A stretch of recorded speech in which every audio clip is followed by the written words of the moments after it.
Pada musim pancaroba, kasus demam berdarah dengue DBD biasanya selalu meningkat. Karena itu masyarakat diminta tetap waspada dan juga melakukan pemberantasan sarang nyamuk PSN.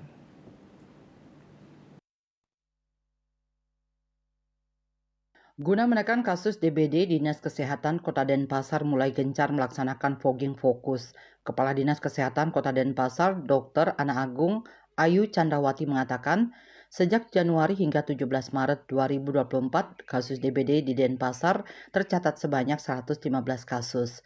Rinciannya pada Januari sebanyak 34 kasus, kemudian Februari 2024 sebanyak 42 kasus, dan pada Maret sampai tanggal 17 sebanyak 39 kasus.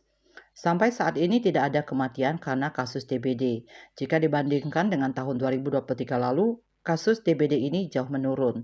Tahun 2023 sejak Januari hingga Maret terjadi sebanyak 781 kasus dengan rincian Januari 296 kasus, Februari 255 kasus, dan Maret 230 kasus. Tahun lalu jumlah kasus lumayan tinggi dan total kasus tahun 2023 sebanyak 1.332 kasus dengan 4 kematian. Meski demikian, berbagai upaya dilakukan Dinas Kesehatan.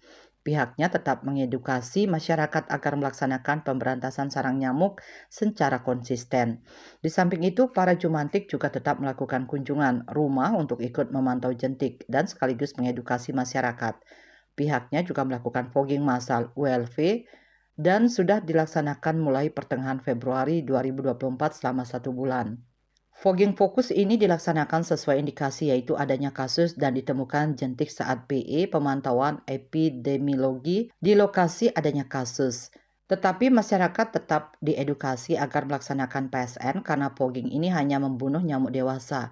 Kalau tetap ada jentik di tempat penampungan air atau genangan air, seminggu lagi akan berubah menjadi nyamuk dewasa dan siap menyebarkan penyakit DBD dan begitu seterusnya. Asmara Putra, Bali Pos melaporkan.